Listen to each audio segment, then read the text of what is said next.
마태복음 6장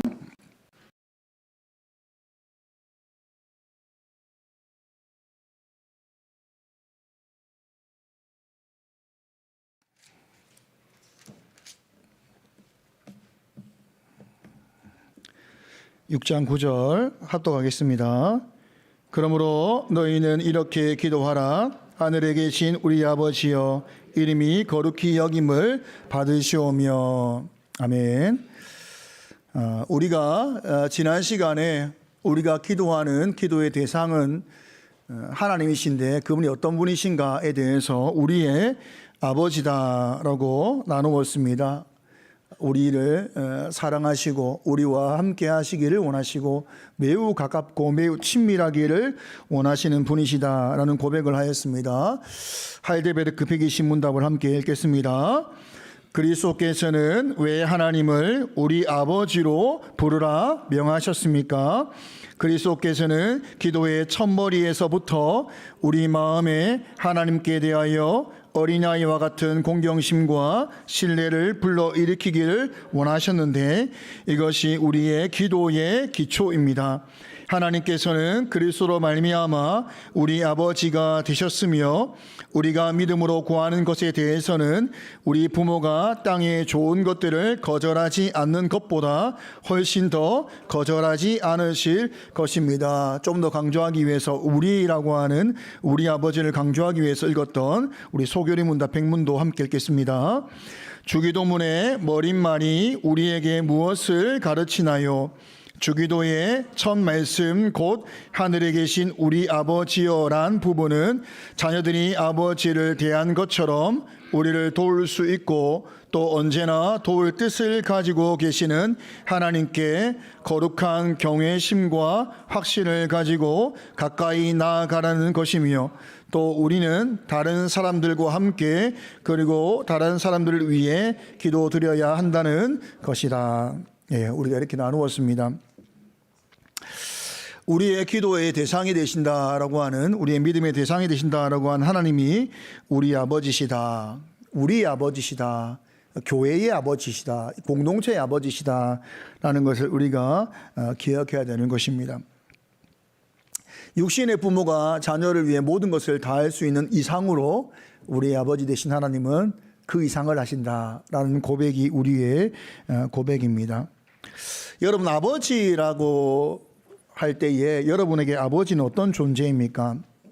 제가 과거부터 아빠는 어떤 존재인가에 대한 많은 글들이 있더라고요. 이번에는 아빠의 교육법이라는 책에 나와 있는 자녀에게 아빠는 어떤 존재인가에 대해서 나이별로 이렇게 하는 생각들을 제가 적어왔습니다. 아이들에게, 우리 자녀들에게 자녀가 4살일 때 아빠라는 존재는 뭐든지 할 수 있다. 슈퍼맨이다. 이렇게 생각을 한다는 것입니다. 7살쯤 되었을 때 나의 아빠는 엄청 많은 걸 아는 존재다. 엄청 많이 안다. 똑똑하다. 대단하다. 이렇게 생각을 한다는 것입니다. 12살이 되면 이제 문제가 발생하죠. 저것도 모르시나?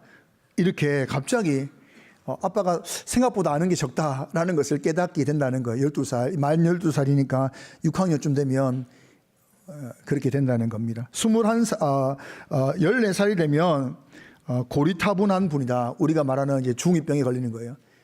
고리타분한 분이다. 대화하기 어렵겠죠. 이런 고리타분한 분과 내가 대화를 한다는 것은 이게 불가능하다라는 게 14살 때가 된다는 거예요. 21살 되면 구제불능의 구닥다리다. 슬픈 이야기입니다. 구제불능이야. 우리 아빠는 구제불능이야. 구닥다리야. 이렇게 이해를 한다는 거죠. 근데 갑자기 이제 35살이 되면 또 생각이 변하기 시작합니다. 내가 무엇을 결정하기 전에 아버지 의견부터 내가 한번 들어봐야겠다, 여쭤봐야겠다 라고 하는 생각이 변화가 일어납니다. 그리고 50살이 되었을 때는 아버지라면 내가 지금 당면에 있는 이 문제에 대해서, 자녀에 대해서 어떻게 하셨을까 라고 하는 또 다른 생각의 변화가 있다는 것입니다. 60이 되었을 때 정말 많은 것을, 나의 아버지는 정말 많은 것을 아셨던 분이야 라는 생각을 가지게 된다고 말합니다. 그리고 65세가 되면 한 번 더 아버지와 상의해 볼 수 있다면 좋을 텐데 돌아가셨다는 거죠. 그런 생각을 한다는 겁니다. 나이별로 아버지라고 하는, 나의 아버지라고 하는 존재에 대해서 이제 보통 이런 생각을 이제 평균적으로 가진다라고 말을 합니다. 제가 과거에 읽었던 많은 글들도 대부분 이러했던 것 같습니다. 여러분, 만약에 자녀가 4살일 때 자녀에게 어떤 문제나 아니면 궁금증이나 아니면 해결하지 못하는 것들이나 이런 것들이 생겼을 때 이 자녀는 누구를 찾겠습니까? 아빠를 찾겠죠. 어릴 때 보면 애들이 계속 아빠를 부릅니다. 아빠? 아빠? 계속 아빠를 찾아요. 왜요? 내가 가지고 있는 모든 것을 다 해줄 수 있는 존재가 아빠이기 때문입니다. 뭐든 할 수 있는 슈퍼맨, 이 아빠이지 않습니까? 그런데 갑자기 어떤 일이 벌어졌는지 알지 못하는데 12살이 되었을 때는 아빠는 뭐든지 할 수 있는 존재도 아니고 뭐든지 아는 존재도 아니라는 사실을 알게 되면서 행동에 큰 변화가 있습니다. 문제가 있더라도, 궁금한 일이 있더라도 아빠를 더 이상 찾지 않습니다. 왜냐하면 아빠도 모르는 사람이니까, 알지 못하는 사람이니까. 아빠라고 하는 존재에 대해서 아빠는 그대로인데, 어떻게 보면 아빠는 그대로인데 자녀가 아빠에 대한 이해가 달라졌습니다. 이해가. 또 세월이 지나서 35살이 되니 또 세상을 알고 난 이후에 아빠를 보니까 아빠의 지혜가 또 보인다는 거예요. 그래서 35살이 되었을 때에는 나의 결정 이전에 아빠에게 이 결정을 물어봐야겠다라고 하는 또 생각의 변화가 있는 거 아니겠습니까? 그러니까 35년을 살아오면서 또 다른 아빠에 대한 이해가 또다시 바뀌었다는 거예요. 여러분, 무엇을 이해한다라고 하는 이해라는 단어는 생각의 변화를 만듭니다. 그리고 생각이 변하는 것으로 인하여서 행동과 태도가 달라집니다. 이게 바로 이해. 어떻게 이해하는가라고 하는 이 이해의 단어인 것이지요. 아빠라고 하는 존재는 달라진 것이 없는데 자녀가 아빠를 어떻게 이해하는가에 따라서 정말 다른 행동을 보인다는 거예요. 결국 우리가 주님께서 우리에게 주신 이 주기도문, 예수님의 삶의 원리와 중심을 따라 살기 위해서는 우리의 기도의 대상이 되신 하나님을 어떻게 이해하느냐에 따라서 예수님처럼 우리의 삶의 원리와 중심을 가질 수도 있고 그렇게 하지 못할 수 있다는 거예요. 어떤 이해를 가지고 그분을 보는가, 어떤 이해를 가지고 하나님을 우리 아버지로 모시고 살아가는가, 이 이해에 달렸다는 것이지요. 성경에 보면 하나님과 늘 이제 백성들이 비교하는 그 비교의 대상이 되는, 그래서 북이스라엘의 멸망을 가져오고 남유다의 멸망을 가져온 우상이었던 바알, 왜 그들이 바알을 그토록 따랐는가? 이것 또한 바알에 대한 이해입니다. 그 당시 바알은 어떤 존재인가 제가 읽어주겠습니다. 바알은 농사를 지을 수 있도록 지상에 비를 내려주는 역할을 하는 폭풍의 신입니다. 바알은 또 천둥과 번개의 신이라고 하는 하닷이라는 별명을 가지고 있고, 또 메소포타미아라고 하는 지역 가운데 탐무스나 이집트의 오시리스처럼 죽었다가 살아나기도 하고 기근도 주고 가뭄도 주고 생명과 죽음을 일으키고 풍요와 번성을 주는 이런 다산의 신으로 그들이 이해를 하고 있는 거예요. 이해를. 여러분, 농경사회이고 특별히 이스라엘이 살고 있는 이 팔레스틴 지역에는 농경사회인데 물이 부족한 땅입니다. 물이 부족한 지역인 거예요. 그러니까 그들이 자기들이 가지고 있는 환경을 생각할 때에 수많은 신 중에서 바알이라고 하는, 바알을 그렇게 이해했으니까 바알이라고 하는 우상을 따르게 된 것입니다. 무엇에 걸려있죠? 이해에 걸려있는 거예요. 바알을 그렇게 이해했기 때문에 바알을 그렇게 섬기는 것입니다. 이해한다는 단어는 받아들인다는 것입니다. 내가 누군가를 이해하면 그 사람의 삶을 받아들입니다. 이전까지는 이 사람을 이해하지 못했으니까 이 사람의 행동과 태도를 받아들이지 못했는데 어느 순간 이 사람을 이해하게 되면 이전에는 받아들이지 못했던 이 사람의 삶을 받아들이는 거예요. 나의 아버지, 나의 어머니를 이해하지 못할 때는 그의 인생 가운데 내가 받아들이지 못한 거예요. 근데 어느 순간 내가 자라서 어머니와 나의 아버지를 보게 되니 이해가 되는 거예요. 이해가 되는 순간 어머니와 아버지의 삶을 내가 받아들이게 되는 겁니다. 이것이 이해이지 않습니까? 그러니까 이해를 한다는 것은 받아들이는 거예요. 그러므로 우리가 믿는 믿음의 대상, 기도의 대상이 되신 하나님, 우리 아버지를 어떻게 이해하는가가 매우 중요하다는 것입니다.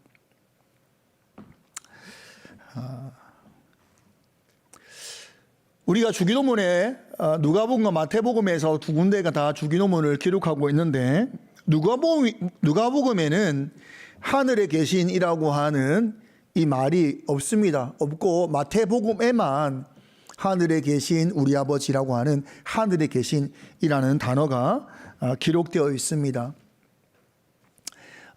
이 하늘에 계신을 이해하기 위해서는 마태복음에서 기록되어 있는 이 문맥을 이해할 필요가 있습니다. 마태복음에 기록되어 있는 이 주기도문은 마태복음 6장에 기록되어 있습니다. 우리가 아는 대로 마태복음 5장, 6장, 7장은 산 위에 오르신 예수님을 따라온 제자들과 군중을 향하여서 가르치신 말씀, 우리가 산상수훈이라고 하는데 이 말씀이 기록되어 있습니다. 산에 오르사 가르친 내용, 마태복음 5장, 6장, 7장은 어떤 내용인가 하면 믿는 자들, 교회를 향하여서 주는 내용입니다. 다르게 말하면 하나님 나라 백성은 어떻게 살아야 하는가가 이 산상수훈의 내용입니다. 그러니까 마태복음 5장, 6장, 7장 전체가 다 하나님 나라 백성이 사는 방법, 하나님 나라 백성이라면 어떻게 살아가야 하는가를 예수님께서 이 3장을 통해서 3장을 통해서 가르치신 것입니다. 그래서 시작을 어떻게 시작하냐면 팔복으로 시작을 합니다. 팔복으로 왜 시작하죠? 하나님 나라 백성은 이미 복을 받은 자들이다, 이렇게 시작한다는 말이에요. 너희는 복이 있다. 너희가 복이 있다. 너희는 복을 받은 자들이다. 이렇게 시작을 하는 거, 선언을 한다 이 말이에요. 그리고 이어지는 내용이 뭐냐면 너희는 세상의 빛과 소금이고 산의 동네와 같다라고 하는 하나님 나라 백성의 정체성을 시작하는 거예요. 너희는 복을 받은 자들이요 세상의 빛과 소금이요 산 위의 동네와 같은 자들이다. 이렇게 선언을 하십니다. 여러분들은 모두가 다 복을 받은 자들입니다. 복입니다. 복을 받은 자들이고 세상의 빛과 소금이요 산 위의 동네와 같은 자들입니다. 이걸 예수님이 선언하신단 말이에요. 그리고 이어서 계속해서 하나님 나라 백성으로 사는 삶이 무엇인가를 설명하는데 하나를 먼저 읽어보겠습니다. 마태복음 5장 21절 22절입니다. 합독하겠습니다. 옛사람에게 말한 바 살인하지 말라 누구든지 살인하면 심판을 받게 되리라 하였다는 것을 너희가 들었으나 나는 너희에게 이르노니 형제에게 노하는 자마다 심판을 받게 되고 형제를 대하여 라가라 하는 자는 공회에 잡혀가게 되고 미련한 놈이라는 자는 지옥불에 들어가게 되리라. 여러분, 예수님께서 가르치신 하나님 나라 백성이 사는 법은 이전에 없던 것입니다. 없던 것이 아니라 하나님께서 주신 율법에 대해서 백성들이 온전히 이해하지 못했습니다. 그로 인해서 예수님께서 제시하신 하나님께 받은 율법을 따라 사는 이 법을 예수님이 풀어서 정확하게 설명할 때에 이들에게는 이것은 매우 새로운 방식의 삶이었습니다. 그러니까 주님이 우리에게 가르치신 이 방법은 새로운 삶의 방식이라는 거예요. 여러분, 살인하면 심판받는 거 누가 모릅니까? 이 율법이거든요. 그런데 갑자기 주님이 더 나아가서 형제를 향하여서 노하는 자. 우리 노를 하잖아요. 화를 내지 않습니까? 그리고 라가라, 바보다, 멍충이다, 이렇게 말하는 사람도 심판을 받는다 라고 하는 전혀 다른 새로운 방식의 삶을 예수님께서 말씀해 주신다는 거예요. 이게 산상수훈입니다.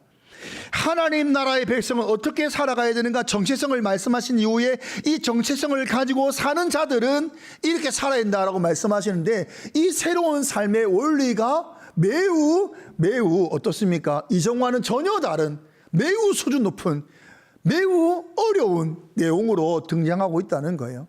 그리고 이 5장, 6장, 7장의 중심에 무엇이 등장하냐면 주기도문이 등장합니다. 이것은 뭘 말하고자 하냐면, 하나님 나라의 백성의 정체성을 가지고 하나님 나라의 새로운 원리를 가지고 살아가는 자들은 반드시 기도 없이는 못 산다라는 것을 이 마태가 이것을 기록함으로 등장시킨다 이 말이에요.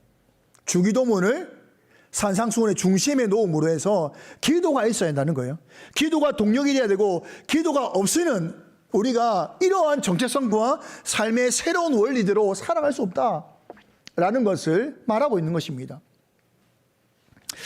여러분 어떻습니까? 제가 하나를 아까 읽었었는데 지키기가 쉽습니까? 어렵습니까? 어렵지요. 어렵습니다. 그런데 이 삶의 원리를 계속해서 읽다 보면 어떤 생각이 드는가 하면 불가능한 것이 아닌가라는 생각이 들어요. 삶의 원리. 근데 주님은 우리로 하여금 뭐라고 하시죠? 이것이 하나님 나라의 백성이 살아가야 할 새로운 방식과 지켜야 할 삶의 원리라고 말씀하신다는 거예요. 다른 원리가 없어요. 여러분이 하나님 나라의 백성이요, 자녀요, 그런 복받은 자요, 빛과 소금의 역할을 가진 정체성과 사명자요 라고 한다면 반드시 이렇게 살아야 됩니다. 몇 가지 더 볼까요? 얼마나 지키기가 어려운지. 5장 39절을 함께 읽겠습니다. 시작. 나는 너희에게 이르노니 악한 자를 대적하지 말라. 누구든지 내 오른뺨을 치거든 왼편도. 그렇죠. 우리가 저도 이거를 읽었으나 과연 여러분 이것을 지킬 수 있겠습니까? 여기서 보면 오른뺨을 친다는 것은 뭐예요? 여러분 뺨을 이렇게 치잖아요.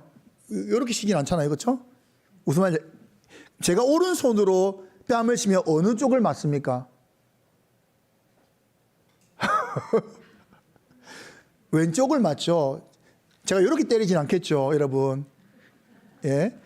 그러면 오른손으로 뺨을 쳤는데 오른뺨을 맞았다는 것은 오른뺨을 맞았다는 것은 뭘 말하고자 하는 거죠? 손등으로 뗐다는, 손등으로 뗐다는 의미가 뭐죠? 수치, 모욕을 주기 위한 행위라는 걸 말하는 거예요.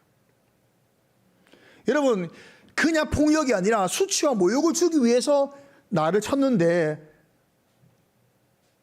그냥 맞아도 화가 나는데 수치와 모욕을 주기 위해서 일부러 하고 있는 그 행위에 대해서 왼쪽을 돌려댈 수 있습니까? 근데 그렇게 하라는 거예요. 43절에서 45절까지를 우리가 합독하겠습니다.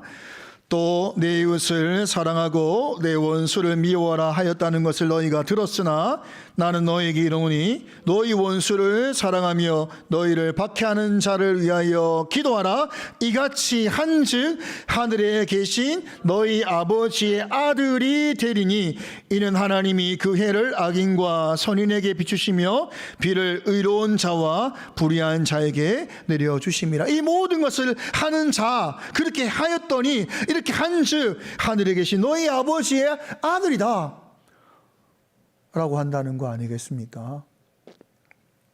여러분, 새로운 삶의 방식은 도무지 수십 가지가 있는데 그 어떤 것 하나도 우리가 감당할 수 있는 게 없다 이 말이에요. 과거의 율법은 그나마 지키기 어렵지만 가능성이 있었다 이 말이죠. 그런데 예수님이 주신 새로운 삶의 방식, 하나님의 자녀로서의 합당한 새로운 삶의 방식은 이 도무지 지킬 수가 없는 내용이란 말이에요.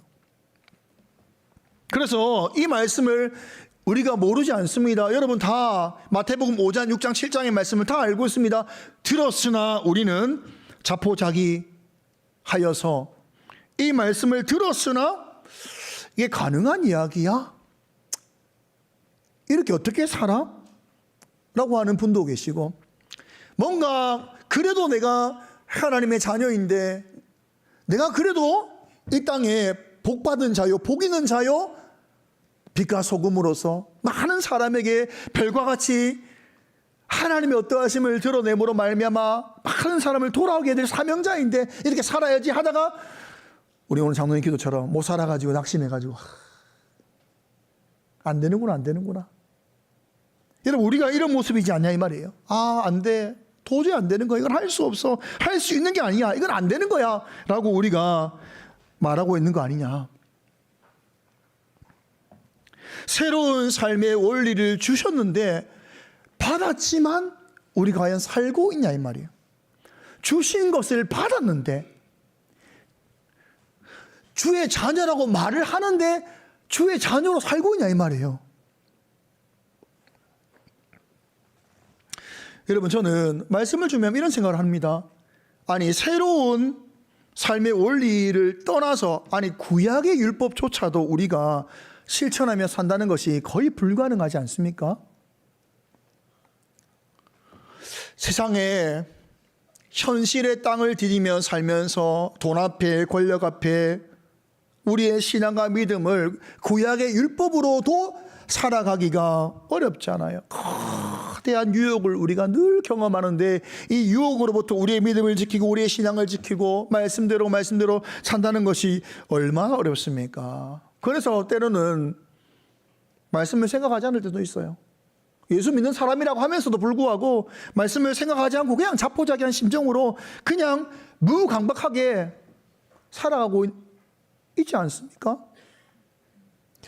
오늘 제가 이런 설교를 했습니다. 새로운 삶의 원리가 이렇습니다, 지켜야 됩니다 라고 하며, 어떤 분들은 이거 벌써 불가능한데 라고 여러분의 계산이 이미 끝난 거예요. 불가능해, 나는 교회 생활 이미 30년 40년 했지만 이미 안 되는 건데 불가능해 라고 생각해서 이미 오른쪽 귀로 왔던 것이 왼쪽으로 사라졌어요. 벌써 휙 사라진 분도 있을 수 있어요.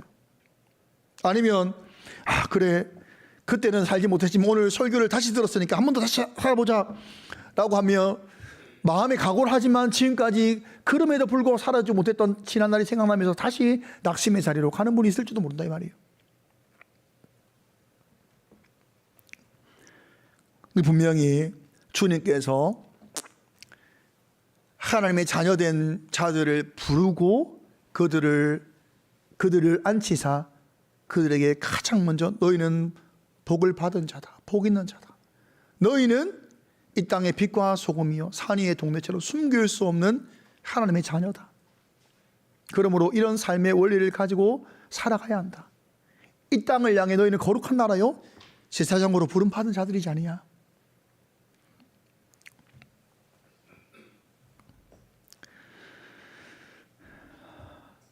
그러기 위해서 예수님은, 그리고 마태는 이것을 기록할 때에 반드시 이렇게 살기 원했고, 살기 위해서는 그 중심에 뭐가 있어야 한다고요? 기도가 있어야 한다는 거예요. 여러분, 기도가 없이는 절대로 이렇게 살아갈 수가 없습니다.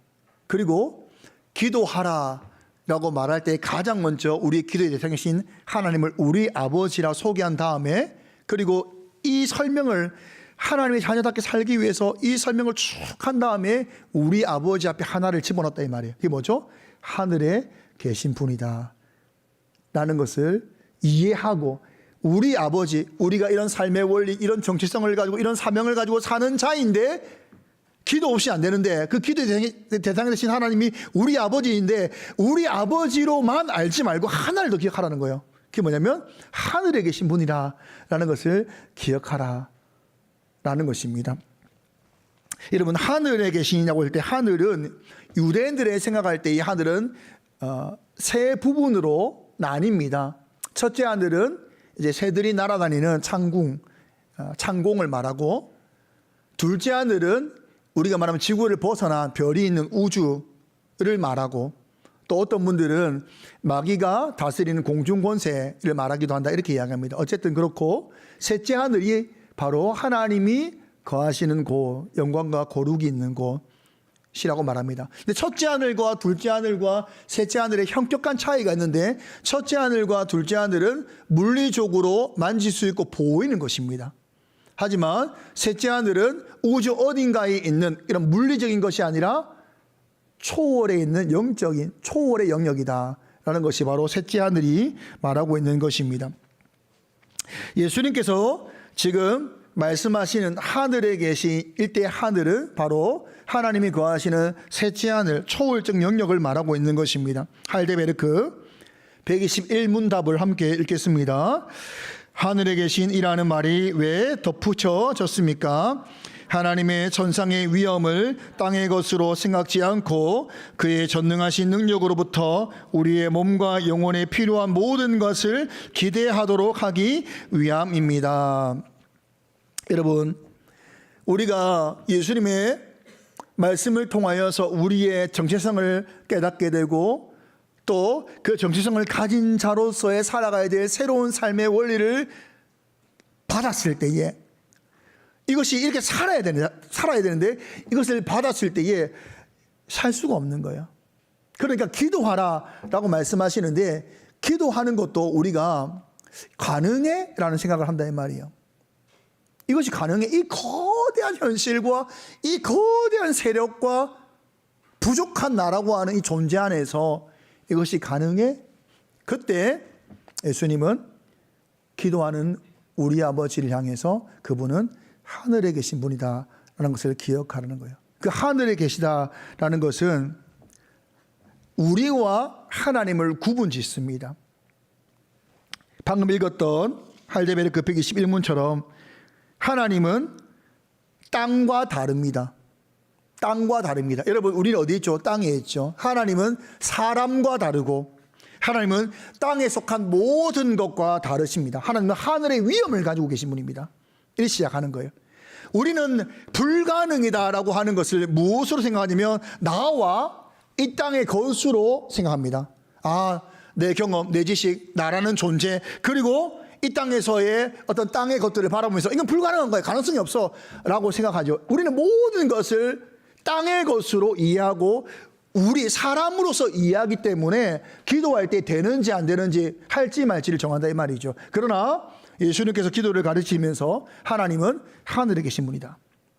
땅에 속한 우리와 다르다. 그분은 하늘의 위엄으로 우리를 다스리신다. 그리고 뭐라 시작합니까? 그분은 전능하시다. 이렇게 시작하는 거예요. 전능하시다. 여러분, 하나님은 우리의 모든 땅의 것과 우리 자신의 모든 것을 초월해 계십니다. 초월해 계십니다. 우리가 판단하고 우리가 생각하고 우리가 염려하여서 기도할지 말지를 정하는 것이 아니라 우리의 모든 것을 초월해 계시고 우리의 생각과 땅의 모든 것을 초월해 계신 전능자이십니다. 그분이 다스리시며 그분이 섭리하시며 그분이 통치하신다라고 한다면 우리는 그 하늘에 계신 우리 아버지께 나와 친밀하기를 원하시고 나의 기도를 듣기 원하시는 그 아버지께 구하지 않을 수 없습니다. 4살의 자녀가 모든 일 가운데 아빠를 외치듯이 하나님이 하늘에 계시고 우리 아버지라고 한다면 우리는 우리의 인생 가운데 구하지 못할 것, 구하지 않아야 될 것이 하나도 없다는 것입니다. 삶의 원리를 느끼면서 이거는 삶의 원리는 불가능한 거야. 우리는 불가능하죠. 우리와 땅의 것을 생각하니까 어떻게 원수를 위해서 내가 오른쪽 발을 맞으면 왼쪽을 돌려야 됩니까? 불가능하죠. 나를 미워하는 자를 위해서 어떻게 기도합니까? 불가능하죠. 그러나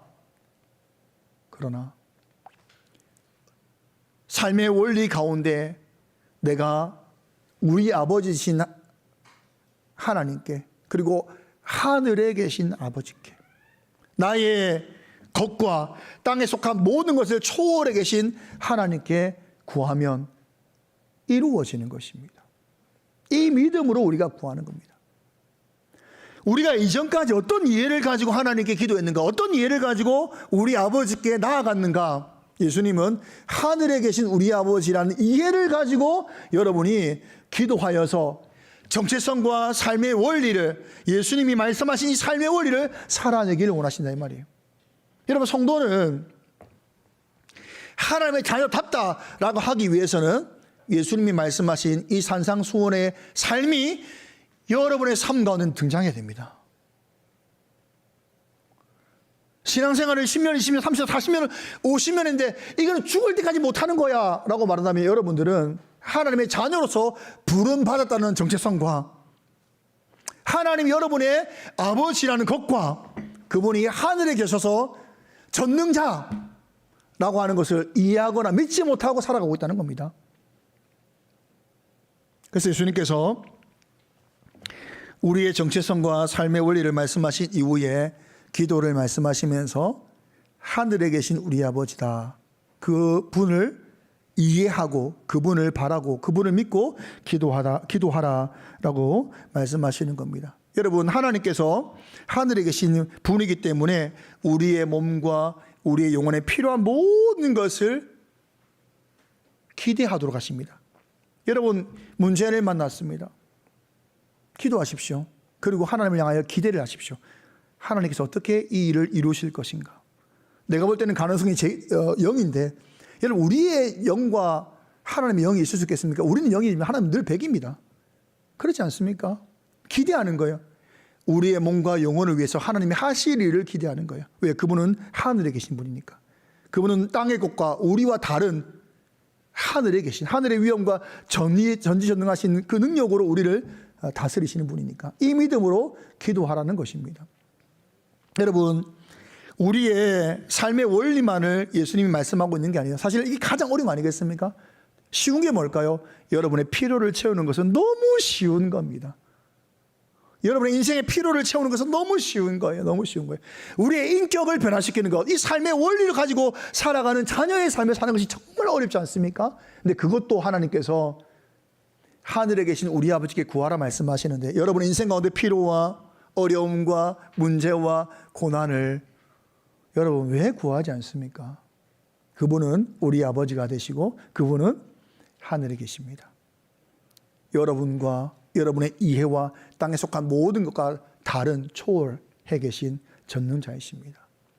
이것을 가지고 기도하라라고 예수님께서 말씀하시는 것입니다. 우리가 처음에 나누었던 것처럼 아버지에 대한 이해가 변하면 우리의 행동과 태도가 바뀌는 것입니다. 저는 오늘 말씀을 통해서 마태복음 5장, 6장, 7장에 나와 있는 삶의 원리, 불가능한 거 아니야? 라고 했던 자리에서 나는 불가능하죠.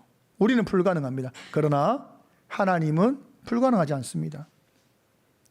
하나님께서 허락하신 이 자녀의 정체성을 가지고 하나님 살길 원합니다. 하늘에 계신 우리 아버지, 내 인생이 이런 정체성을 가지고 삶의 원리를 따라 살아감으로 말미암아 주의 나라, 주의 영광, 주의 복을 전파하며 선포하며 아름다운 주와 동행하며 동행하는 그런 삶이 되기를 원합니다. 기도하라는 것입니다. 이 기도를 통해서 여러분의 삶이 변화되고 능력 있는 삶이 되기를 간절히 소망합니다.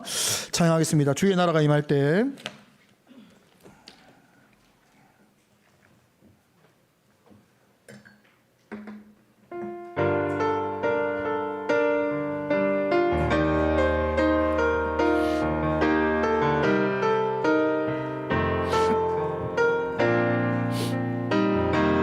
주의 나라가 임할 때 하나님 임재하실 때 예배가 회복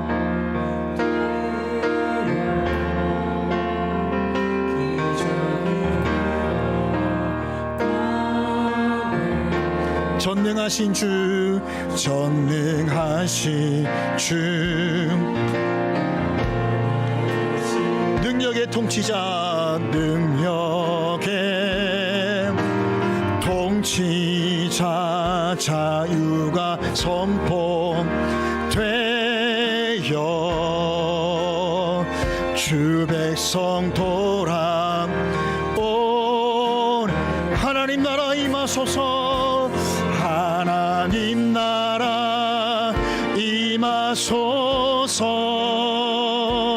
영광과 존귀 능력과 위엄 놀라운 사랑의 기적의 하나님 지금 이곳에 오소. 아멘. 하나님 나라 하나님 나라 임하소서. 영광과 존귀 능력과 위엄 놀라운 사랑의 기적의 하나님 지금 이곳에 오소. 아멘. 주 높고 위대하심을 주 높고